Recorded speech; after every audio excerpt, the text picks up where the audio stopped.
So I thought it was about time I went ahead and reviewed a film finally of my favorite superhero of all time in a DC animated film adapted from the comic book storyline. This is Batman Under the Red Hood.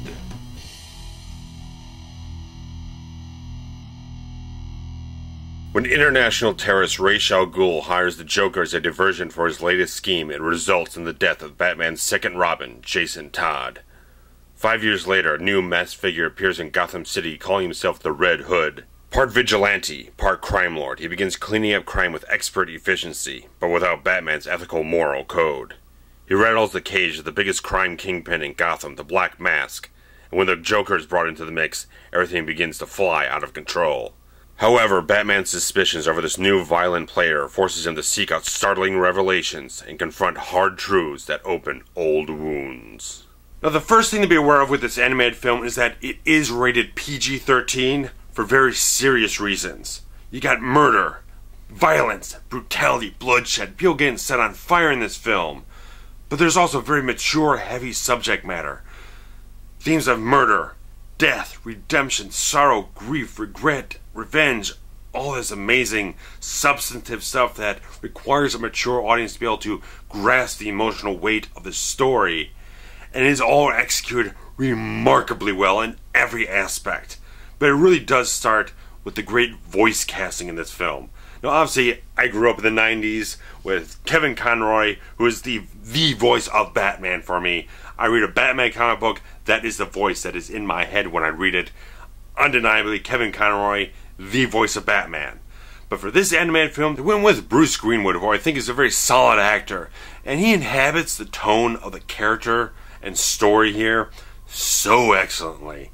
I think Greenwood is a great choice in this role for this film, and he works so well with Judd Winick's writing that he adapted his own story from the comic book to the film, and he shows that he knows Batman very, very, very well. That in true Batman fashion, you have him expressing his heart and his emotions in very subtle, brief moments. It doesn't really go on and on about things. He's just like these little beats here and there that work so well, and Bruce Greenwood just wraps himself up so well into that internalized brooding emotion, but you still see the heart and humanity of Batman through all this stuff.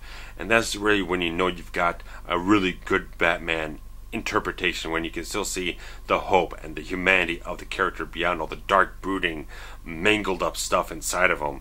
And Winick's writing and Greenwood's voice acting performance really hits that so well. And of course, you've got the Joker here, portrayed amazingly well by great voice actor John DiMaggio, who, when I first watched this film, I wasn't entirely certain if I was hearing Mark Hamill doing the voice, because Mark Hamill's done the Joker since the Batman animated series, all the way through the Justice League animated series, and even in the Arkham games too. But John DiMaggio does this great thing, whether it was consciously done or not.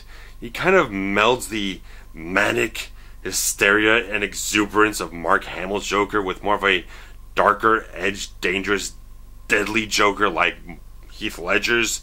It creates this great amalgamation that just works so damn perfectly in this story, that you get this Joker who can do a lot more violent things they could get away with on like a cartoon series and everything, that he can be bloodletting, be absolutely homicidal and violent. I mean, the whole film starts off with that scene where he kills Jason Todd, and you couldn't get away with that kind of thing on a regular television series aimed at children. But since it's a much more heavier, mature themed story, that you can have the Joker doing those types of things that he's been doing for decades in the comics, you can finally see him doing it here in the animated medium. And John DiMaggio does such a great job just with that deeper voice that still has that great overexcitable exuberance, that just manic hysteria that he has, that the Joker has and everything. Just, there are certain points in this film where the Joker is so amped up and excited for what complete violence is about to occur that you almost start rooting for him, because the performance is so damn entertaining. Yeah, I just loved what he was doing as the Joker in this film. It made such a difference. It made such a great performance. It just sucked me in even more. And getting on to Jason Todd / the Red Hood, You've got Jensen Ackles from TV's Supernatural, which I'm a big fucking fan of that show. I love the hell out of that show. And Jensen Ackles is a really goddamn good actor. That on that show, he's shown he can do a wide range of emotions, a wide range of acting styles and tones. And he does a really admirable job in this role. But if there's one holdoff I kind of have, is that his voice maybe sounds a little too deep, a little too mature for this character. It's supposed to be kind of like late teens, early 20s. But regardless of that, Ackles does a great job reflecting the charisma, the intellect, the hatred, the aggression, this kind of swirl of dark, troubling emotions inside of the Red Hood. He does such a great, fantastic job doing that, and really creates a great, engaging, entertaining foil for Batman. That he's this sort of unbound sort of Batman, that he's this guy. Red Hood is this guy who's trying to control crime in Gotham. Instead of trying to combat it and trying to defeat it, he's trying to take a death grip on it, take a hold on it, trying to pull it away from Black Mask and try to hold it under this sort of iron fist to try and keep it under control instead of letting it run rampant and everything. And one of the great things, that was a great surprise to me in this film, the Black Mask. It's a character, a Batman villain I had not been exposed to previously, but I had heard of before. Is greatly entertaining in this film.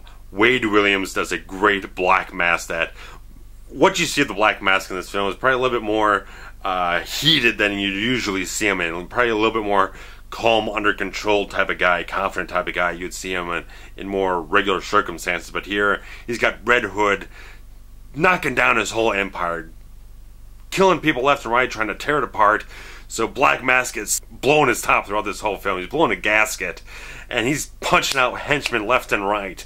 And just when shit goes awry, he's running for the hills by himself. He doesn't care about anyone else. This was such a greatly entertaining character that had me laughing all the way through. That I loved the character. I wasn't laughing at the character. It's like, this character is so over the top in this film. It's such a joy to watch, and Wade Williams does such a great job grasping onto that kind of idea, that kind of really kind of bent out of shape crime lord who's just getting desperate at this point in time. Such a great, entertaining character and performance. I love the hell of it. I love to see Black Mask finally get his live action debut sometime soon. And some people might be very happy to know that Neil Patrick Harris voices Dick Grayson / Nightwing in this film. I think he does a wonderful job doing so. I'm a big Nightwing fan. I'm a big Dick Grayson fan. I've been wanting to get a Nightwing live action film since the 90s and everything.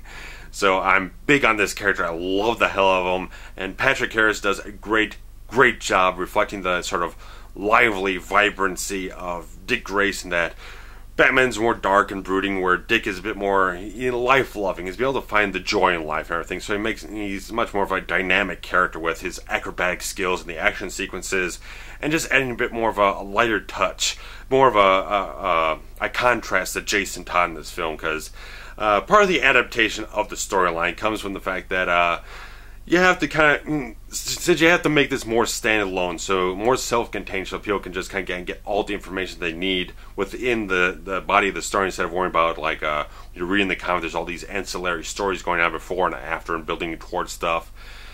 One of the things they did was remove the third Robin, Tim Drake, who does have a very big following. I'll never speak ill of him, but I thought it was a very good idea that they kind of went ahead and used Nightwing instead, because it makes more of a shorthand for uninitiated viewers, that you know Dick Grayson by name. You know him from long ago. He's been in the Batman comics, been in the Batman lexicon for decades and decades and decades. And you get to see Dick Grayson as, like, Batman's big triumph, his big achievement, that he sees this guy who raised him from a child, see him become his own man. He's a great accomplishment. He's a great character. He's great everything. Contrasted to Jason Todd, who's like his biggest failure. So you got this great sort of original protege who's risen to greatness, and the latest protege who's a giant failure. So it gives a bit of a great dynamic in the story, very subtly though. You don't get it explored too much, but it's there to give you enough of a context for things. I think it works very, very well. And I think if you went from that first opening sequence where you see Jason Todd killed, then you go into the next scene, which is Batman foiling a robbery, and then you see this other Robin show up. It would be very confusing for an uninitiated audience why we saw Robin killed him and we see Robin alive. It would be very confusing. If throw Nightwing in there, it's less confusing. So I very much kind of appreciate that kind of thought they put into the adaptation of the storyline. And I think this film is so well done that, again, the emotional strength of this film is so damn good that the climax of this film with Batman, Red Hood, and Joker is so emotionally powerful to me because it hit me. It really did hit me, and it is really much a testament to the voice acting in this film. Like I said, all these great voice actors, great actors, putting in these such substantive performances that just their voice acting and the quality of the characters that you have here, knowing the depth of emotion and history between everyone, that it hit me really deeply. Watching it again just recently after having known this film for over 2 years still hits me so well, just so emotionally powerful.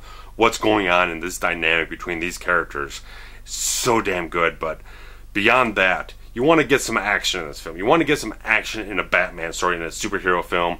You get it here. You get some great action sequences that are very imaginative, very original, very fresh, very energetic. I love how Batman and Nightwing almost kind of finish each other's sentences. They've been working together so long that they can just think the same amount of steps ahead, to where they're working in tandem so well that it's just so well choreographed that you see the synergy between them and all these action sequences that they have in the early half of the film work together so well and just create such amazing, interesting, entertaining, engaging action sequences that really do a great thing. And again, when you get into that climax, there's some great visceral moments of action, great visual moments of violence that, again, it's a very mature themed story, so it really goes hard-edged into all these kind of things, that the emotions are so high, they're so heated, they're so deeply ingrained in these characters that it just explodes so viscerally in these moments. But animation style of this film is fantastic. They do such a great job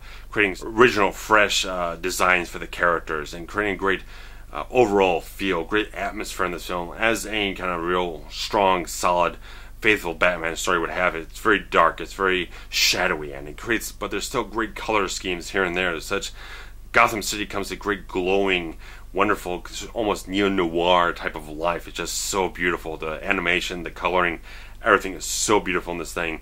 I just love it so much. The care and detail they put into the animation is so wonderful.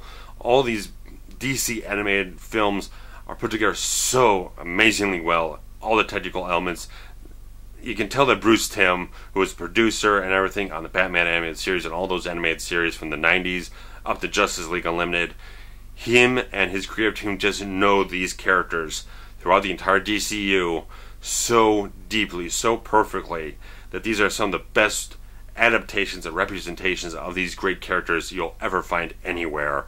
And you kind of owe it to yourself to check out a lot of these films, such as Under the Red Hood, such as All-Star Superman, or Justice League Doom, or Batman The Dark Knight Returns, or especially the film that really started it all off, Batman Mask of the Phantasm, a film I saw in the theater 20 years ago that I loved then, still love today. I would definitely recommend checking out Oliver Harper's retrospective review of that film. He does such a great job pinpointing all the great, long-standing, remarkable, excellent elements of that animated film.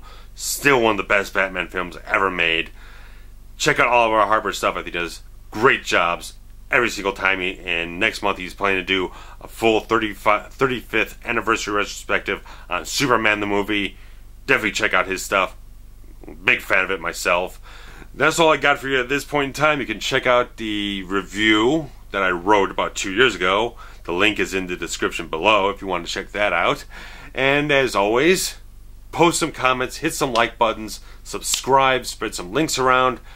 What is your favorite Batman movie?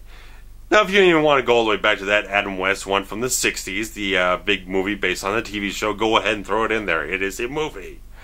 Well, regardless, for your comic book fans, what's your favorite Batman storyline? Do you like Hush? Do you like Battle for the Cowl? Do you like whatever the heck it is? All the names are falling in my head. Do you like Nightfall? Do you love whatever it is, just throw it out there. Let's start some great Batman discussions. What do you love about Batman? What is it that just gets you? For me, Batman is just this great character that's been with me throughout childhood, through all these great adaptations, all these incarnations. It's always been a character that just really hit me in the right spot, that Batman is this character, which is something that you never hear anyone say, is that Batman is a great and inspirational type of story, that this guy who dedicated himself heart, mind, body, spirit, and everything to one single goal in life, and he fought and trained himself to the absolute perfection of everything to achieve it. And that sends a great message that gets muddled in all the dark brooding stuff, that if you dedicate yourself fully to an ideal, that you can achieve it in excellent fashion.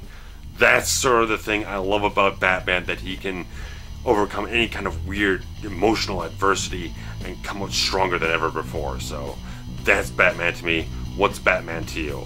I'll check you out later. Take care. Bye.